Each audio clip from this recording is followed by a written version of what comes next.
Some of these are so big. That's nice. We're exploring more of Chania today, this time with a focus on the food. You'll find dishes here that you won't find on mainland Greece. So we're gonna go and check out the town, check out the Venetian Harbor, and see what it has to offer in terms of unique Cretan food. Good morning.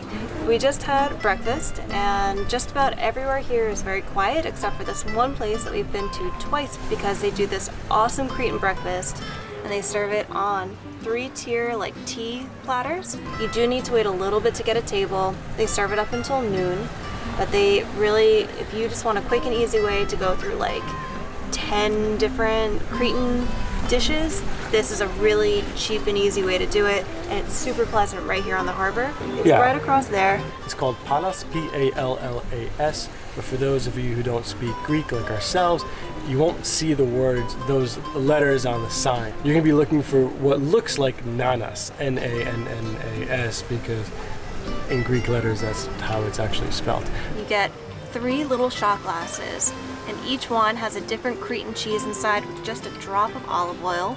One of them similar to like a soft cheese, like a little bit harder than a ricotta. Another one is somewhat similar to a Swiss cheese, and the last one's kind of similar to a cheddar cheese. You also get a very famous Cretan dish called a Dakos. Basically a piece of bread that they've like dried out and probably baked a couple times to make it super crispy and crumbly. They top it with some tomato kind of sauce, almost like a bruschetta, and then they put some of that soft Cretan cheese on top, drizzle of olive oil, a little bit of oregano. It is so good. There's also some kind of quiche type thing with some kind of like sausage filling. It's served somewhat cold, but it's tasty. It's got really good flavors to it. The variety of the food is amazing. The yogurt is one of my favorites. Here in Chania, they serve it with fresh fruit, with granola, and you put some honey on it and mix it all up, and it's great. I mean, the yogurt here is on another level. They do give you a little tub of Cretan honey, and if you drive around the island at all, you'll see that like honey is a big deal here as well. You see tons of bee boxes everywhere. And we got some more of that orange cake that keeps coming out after meals around here. It's like an orange cake kind of dipped in syrup. It's sweet. And for the first time we've been in Greece, actually, I ordered a Greek coffee. And the Greek coffee is just very similar to a Turkish coffee, I would say. Like an Maybe Arabic. like a little bit bigger of a quantity. Strong coffee with the grounds at the bottom. Don't drink till the very last sip. You will not like what you find. So now after breakfast, we're just walking out to the lighthouse, which is kind of the main focal point of the Chania Harbor. And it's actually a very long walk out here, but it's very nice. You see part of this Venetian wall. It's been a nice walk, so we're just kind of slowly going along here now. You can hear a guitar across the harbor playing too. It's really nice. There does seem to be some storm clouds in the distance, which I feel like we brought upon ourselves by complimenting the weather yesterday. But yeah. Well, thanks for joining us for breakfast.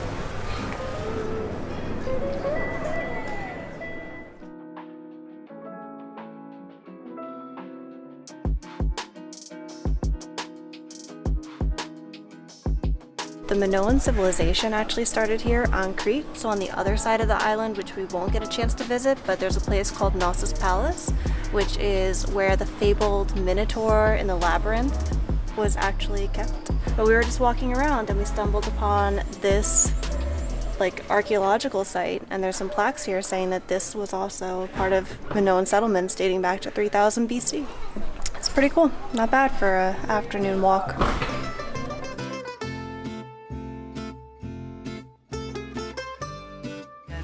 Called LOUKOUMADES? LOUKOUMADES, I think?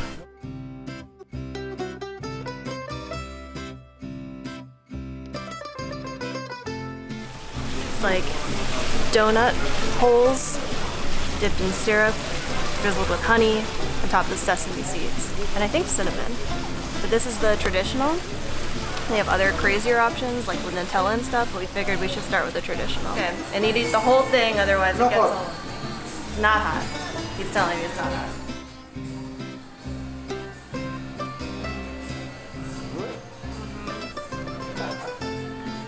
Not hot. It's warm. Okay, I'm gonna eat all of it. It's like crispy on the outside, but still with the syrup, it's really good.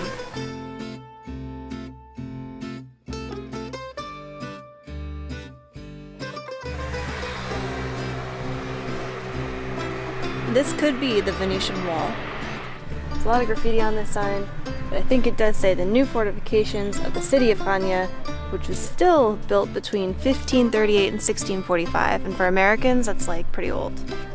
Oh, there was a Turkish attack, guns, city was taken over. So this is a historic wall. It was built by the Venetians between 1538 and 1645 to help them protect against Turkish invaders. But the Turkish did invade, they did win, and that's how the story goes. So the wall didn't work. I mean, I'm sure it worked as a wall. It's still standing, but no, it didn't. It didn't help them keep it.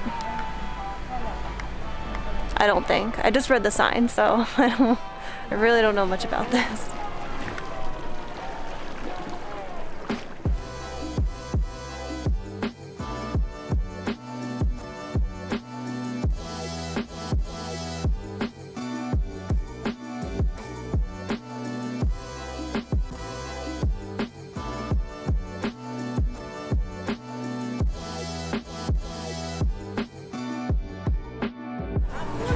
This is Sfakian pie. I think there's something inside of it. And we also have some fried snails with rosemary, which are very common here. I want to eat them. Okay. Okay, yeah, it's stuffed with some kind of cheese inside. That looks good. No, it's not like a burek. It reminds me of something. It's more like bread, like almost like an Indian bread, I guess, but with like cheese in it, like ricotta cheese or something. The burntness of the dough is really tasty. It's kind of like Arabic, like laffa bread. I love snails, and I was so happy to hear that this is like a common thing. In France, it's like a little bit pretentious with all these utensils, and here it's just like, nope, good old-fashioned toothpick, and lots of rosemary. Like rosemary and I think like wine or something. That's nice. Some of these are so big. How big that is. It's crazy. It's also really worth mentioning that Cretan olive oil is so good, and everything's cooked in there. Like, I'm pretty sure there's only 3 ingredients in this, but the olive oil is just like, this is not like the stuff you get at the supermarket. So this is Kleftiko, or in English, lamb in the oven. Oh, you see that? Did you get that? Oh. Did you hear that? It's ASMR right there.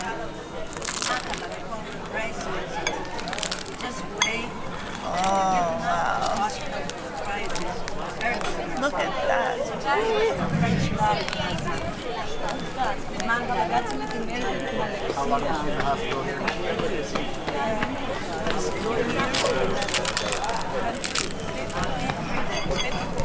I don't even know where to start with this. I think there's cheese and I guess phyllo dough. It smells really good, and obviously lamb. It looks super hot though.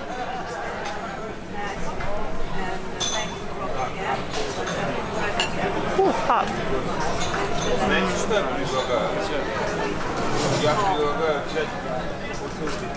It's really good. Scale from 1 to 10?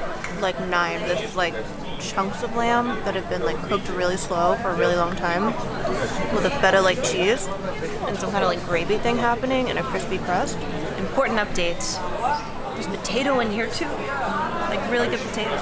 It's salty, it's sweet, It's savory. It's absolutely delicious. The lamb is cooked to perfection. I don't even know if this is a particularly good one. So if it gets better, then that's amazing. I don't know how it could get better. Because this is absolutely terrific dish. If you're in Crete, in the Venetian Harbor, and we're going to put the name of the restaurant in the links below, but this lamb in the oven dish is absolutely just, in my mind, a must-have. This is absolutely terrific. I'm so full, but I don't want to leave any of it. Those are all empty. It was terrific. This is RAKI. Finishing off the meal. See, it's actually like frosty cold. Explain why we're drinking it.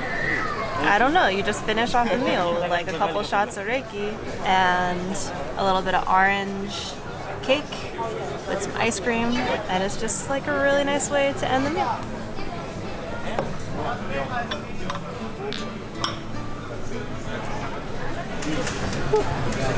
What's the percentage of alcohol in that? I don't know, it's gotta be... It's 40 to 65. Okay, it's a fair amount.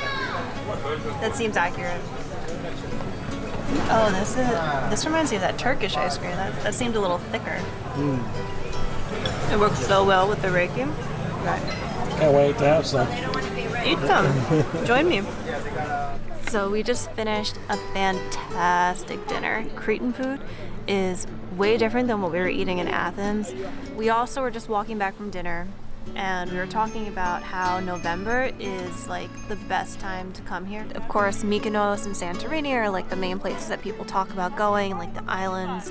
But when I looked it up, they said it's going to be like a ghost town in November. So Crete, specifically Chania, was recommended to me. It's an all year round destination. There's still like 20% of the places kind of gradually closing down. There's still plenty of restaurants, plenty of shops, plenty of people, but it's calm. It's approximately 80 degrees every day, and most days there's not a cloud in the sky.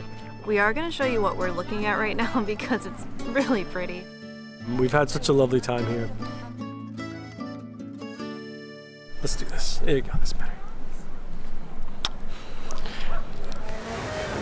Oh, I didn't see you there. Good morning. Oh, well, hey camera that took hey. me 5 to 10 minutes to set up right behind us and then nonchalantly look behind as though you weren't there the whole time. Hey there. There's a camera behind you. I know, this is the second time we're doing this. This is our second take, so